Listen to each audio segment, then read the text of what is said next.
హృదయపూర్వక ధన్యవాదాలు మరియు జై భీమ్, జై ఫూలే, జై శివాజీ, జై కుమ్రం భీమ్. మనకి ఏం నేర్పించిండు కుమ్రం భీమ్? శత్రువు ఎంత బలమైనడైనా వాని దగ్గర ఎన్ని బర్మార్ తుపాకులున్నా వడిసెల్ల రాళ్ళు పెట్టుకొనైనా జంగల్లా ఆకులు అలములు తినుకుంటాయినా ఒర్రెలల్లా చెలిమెలల్లా నీళ్లు తాగైనా కొట్లాడాలని చెప్పిండు.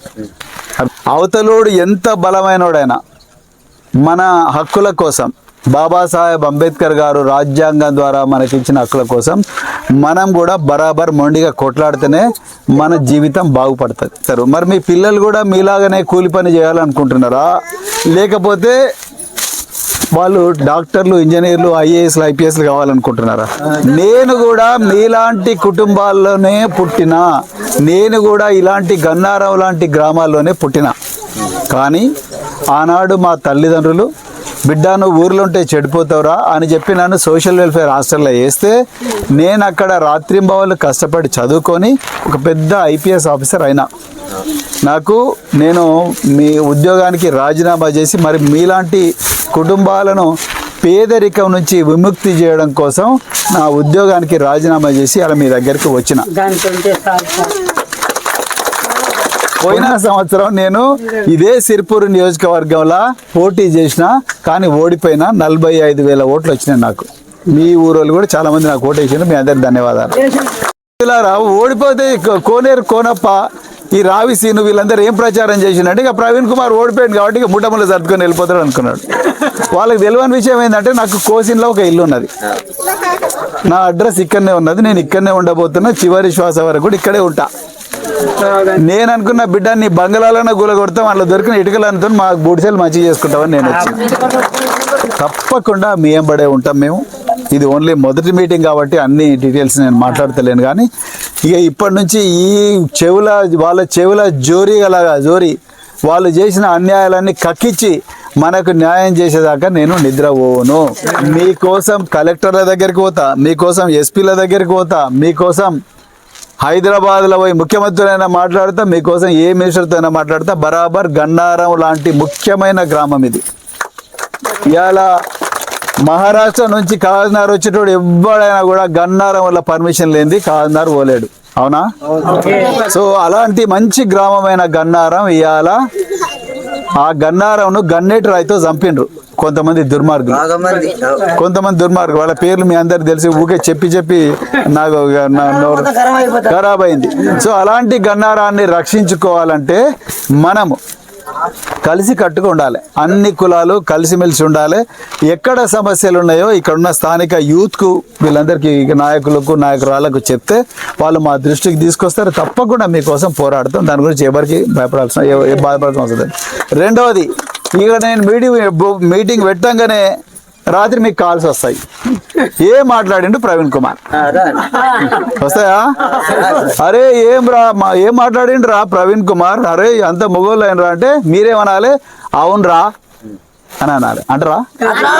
బరాబర్ అనాలి. ఇది మా ఊరు బిడ్డ, మా ఊరు, ఇది మా గడ్డ, మా తాత ముత్తాతలు అందరినీ ఇదే గడ్డలో బొందబెట్టినాం. ఇది మా ఊరు, మా భూమి, మా నీళ్లు, మా చేన్లు, మా చిలక, మా నాల. ఇది మేమే అంటాం. నువ్వు మమ్మల్ని రా అంటే మేము కూడా నేను రా అంటాం అనాలి. అన్న అంటే అన్న అంటాం, తమ్మి అంటే అన్న అంటాం. ఓకే, అన్న అంటే తమ్మి అంటాం, అన్న అంటే అన్న అంటాం, అమ్మ అంటే చెప్పు బిడ్డ అంటాం.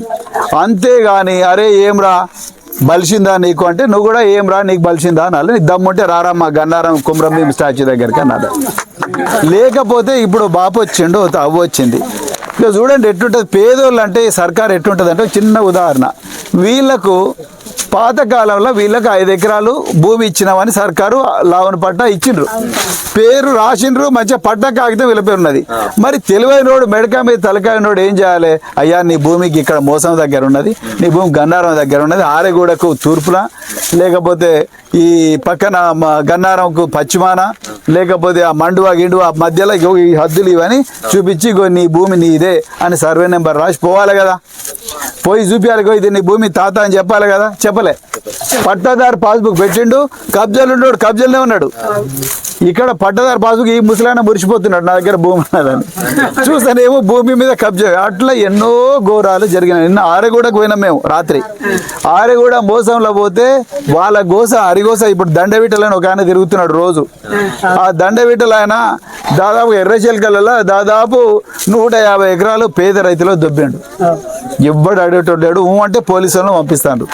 ఇక అందుకొరకే నేను నా పోలీసు ఉద్యోగం పక్క పెట్టి తుపాకులు పక్క పెట్టి మీకోసం వచ్చిన. మీరు ఎవరికి కూడా భయపడాల్సిన అవసరం లేదు. ఆ క్రమంలో ఒక్కటే నా రిక్వెస్ట్ ఏంటంటే చెడు అలవాట్లకు దూరంగా ఉండి. ఇలా చాలా మంచిగా అనిపించింది. మీ గ్రామ యూత్ అందరు కూడా చాలా మంది కూడా మంచిగా క్రికెట్ గ్రౌండ్లో గన్నారం ట్రైబల్ వెల్ఫేర్ స్కూల్ వెనకాల మంచిగా ఆడుతున్నారు. అట్లా మీరు ఆటలు ఆడుండ్రి, మంచిగా ఉద్యోగాలు చేసుకోండి, పిల్లల్ని చదవండి. అంతే తప్ప ఈ గుట్కలు 90 ml తాగి చచ్చిపోతాం. మేము మొన్న చూసినాము, పేరు చెప్పాను ఊరు చెప్పాను కానీ కాకినాడలో పోయినాం. పోతే 25 సంవత్సరాలకే చచ్చిపోయారు. నేను పక్కకు పిలిపించి ఆయన శవం పక్కన వాళ్ళ అన్న ఏడుస్తుంటే ఏమైంది భయం తమ్ముడు సార్ తాగి చచ్చిపోయాడు సార్ అన్న. ఇంకొక నాకు తెలిసిన దోస్తు చిన్నగా ఉన్నప్పటి నుంచి గుట్కలు తిని క్యాన్సర్ వచ్చింది. ఇప్పటికీ 8 లక్షలు ఖర్చు అయింది. అప్పులు చేసాం. ఎవరు చేస్తారు? కొడుకు అప్పులు చేయలేడు, క్యాన్సర్ ఏమో పేషెంట్ పడ్డాడు. ఎవరు అప్పు చేయాలి? అయ్యా అవ్వ. ఎక్కడి నుంచి తీసుకొస్తారండి? అంటే మనం తిన్న గుట్కా విలువ ఎంత? ఒక గుట్కా ప్యాకెట్ ఎంత దొరుకుతుంది విమలు? 50 రూపాయలు, 100 రూపాయలు. 50 రూపాయల గుట్కా ప్యాకెట్ తింటే పెద్దగైన తర్వాత 50 లక్షల ఖర్చు వస్తున్నది. ఈ పేదలు ముసలోళ్ళు నడువేరు కొట్టుకొని పనిచేసిన వాళ్ళు మనం పెంచనీకే ఆ మాయదారి గుట్కా ప్యాకెట్లు తిని మన జీవితాలు నాశనం చేసుకోవద్దు. పాలు తాగండి. పాలు 90 ml బదులు పాలు తాగుండ్రి. గుట్కాల బదులు మంచిగా ఏదైనా ఫుడ్ తినండి, మటన్ తినండి, చికెన్ తినండి, మంచిగా పని చేయరు. అంతే తప్ప గుట్కలతో ఏమొస్తుంది బ్రదర్స్? ఇప్పుడు క్రికెట్ ఆడే తమ్ముళ్ళలో కూడా చాలా మంది గుట్కా తింటున్నారు. నాకు నీ చేతులు జోడించి చెప్తున్నా, నేను క్యాన్సర్ హాస్పిటల్లో ఎంతోమంది పేషెంట్లను చూసిన. చాలా మంది డాక్టర్ నాకు తెలిసిన ఆయన సిరిపూర్లో ఉన్నాడు. ఆయన పేరు చెప్పాను కానీ దోస్తు పేరు చెప్పాను. ఓ పొద్దున్న లేచిపోయి గుట్కా తినేటోడు. ఒక రోజు ఏడ్చుకుంటా ఫోన్ చేసిండు, సాప్ మీరు ఆవాజ్ నయ్యారు అంటే నాకు గొంతు వస్తలేదు అన్నాడు. ఏమైందని నేను ఉరికితే వస్తలేదు, తిన్నదంతా కూడా బయట పడుతున్నది, రక్తం వస్తున్నది. ఏమైంది భయ్య అంటే నోట్ల నుంచి రక్తం వస్తున్నది. ఏమైందంటే సార్ ఏదో గడ్డ కట్టినట్టుందంటే అయ్యో అర్జెంటుగా తీసుకుపోయినరు చంద్రపూర్ తీసుకుపోయి అన్ని టెస్టులు చేస్తే క్యాన్సర్ వచ్చింది. అమ్మో క్యాన్సర్ అని చెప్పి మళ్ళీ హైదరాబాద్ తీసుకొస్తే 14 లక్షల బిల్లు వేస్తే 8 లక్షలు తగ్గించండి. ఇప్పుడు చిన్న ఈ 50 రూపాయల గుట్కా ప్యాకెట్కు గొంతు క్యాన్సరు, నోటి క్యాన్సరు, నాలుక క్యాన్సరు. ఎందుకయ్యా ఈ తల్లిదండ్రులకి ఇంత ఇబ్బంది పెడతారు యూత్ మీరు? అందుకని నా రిక్వెస్ట్ ఏంటంటే దాని బదులు ఈరోజే ఆ గుట్కా చేసినోడేమో వాడు గుట్కా తిన్నాడు. మీకు ఇంకో ముచ్చట, మందు షాప్లో మందం పెట్టాడు, మందు తాగాడు వాడు మనకి తాగిస్తాడు. మందు చేసేటోడు మందు తాగాడు, గుట్కా పెట్టోడు గుట్కా తిన్నాడు, వాడు మనతో తినిపిస్తాడు. ఒక గుట్కా ప్యాకెట్ తింటే కొనుక్కుంటే 50 రూపాయలు. 100 మంది గుట్కా ప్యాకెట్లు ఉంటే 50,000 రూపాయలు, 5,000 రూపాయలు. 1000 మంది కొనుక్కుంటే 50,000 రూపాయలు వచ్చేవానికి. వాని ఖజానానేమో నిండుతున్నది, మన ఖజానేమో ఖాళీ అవుతున్నది. ఒక్కసారి ఆలోచించండి. ఒక్కటే రిక్వెస్ట్ మీ అందరికీ ఏంటంటే దయచేసి ఈ చెడు అలవాట్లకు దూరంగా ఉండండి. ఎక్సర్సైజ్ చేయండి రోజు పొద్దున్న లేగానే.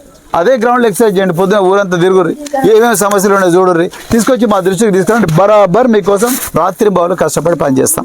నువ్వు కానార్లో ఇల్లు కడితే బరాబర్ అవుతుంది. ఉన్నది భయ్, ఉన్నది అది కూడా ఆ ఇల్లు ఒక్క నిమిషం ఆగు. ఆ ఇల్లు కొనుక్కోనికే కూడా మీ వాడు ఎవడో కృష్ణను ఉన్నాడంట కదా ఏరియాలో, వాడెవడో అడ్డం పెట్టిండు. వాడు ఎందుకు అమ్ముతారా బిడ్డ అంటే ఎందుకు కొనాలి ఏమన్నాడు అని చెప్పి నేను పైసలు ఇచ్చి కొనుక్కున్నా. దాంతో వాడు నోరు మూసుకొని కూర్చున్నాడు. 3-8 వరకు ఎవ్వరికి భయపడాల్సిన అవసరం ఏమనంటే ప్రవీణ్ కుమార్ మా అన్న అని చెప్పండి. అంతే కూడా మీకు ఏ అవసరం ఉన్నా కూడా దయచేసి మమ్మల్ని కాంటాక్ట్ చేయండి. నిరంతరం అవును అదే కదా నేను మాట్లాడతాను. ఒక్క రోజు అయితే నేను ఇప్పుడే వస్తే ఇప్పుడే ఇల్లు మీరు 30 సంవత్సరాల నుంచి ఉన్నోనేమో ఏం అడగకపోతుంది. ఆగ తల్లి 30 సంవత్సరాలు ఉన్నోడేమో మన ఊరికే రాకపోయా, వాడు ఇంటికి పిలిపించుకొని ఏమ్రా అని చెప్పి 6 గంటలు నిలబెట్టుకొని ఇంటి ముంగట మా ఇంట్లో ఖజానా బంగారు గాజులు ఉన్నాయి అనుకున్నావా అని చెప్పి తిప్పి పంపించేవాడు మనకు. అవునా కదా? వాడి ఇంటి ముంగట నిలబడాలి. సారు సారు సారు అంటే ఏమో మా ఇంట్లో ఏమన్నా బంగారం ఉన్నదా ఇక్కడ జొబ్బే అని పంపించేవాడు. వాస్తవం కదా? మీరు పోయి చూడండి కాగజ్ నగర్ ఆ దొరలైన బెదిరించి గుంజుకున్నాడు. అడిగేటవాడు లేక కొడతాడు. మనవిక మరలవాడు వాడు అదే పంచాయతీ. ఇప్పుడు వాడే ఒక్కడుంటాడు, మనం 90 మంది ఉంటాం. ఆయన కూడా పోలీసులు అడ్డం పెట్టి ఏమనంటే ఏమో కేసు పెడితే అమీన్ సాబ్ పిలుస్తున్నాడు రా అని చెప్పి తీసుకుపోతారు. మనం అమ్మో అమీన్ సాబ్ అని భయపడుతున్నాం. నేనేం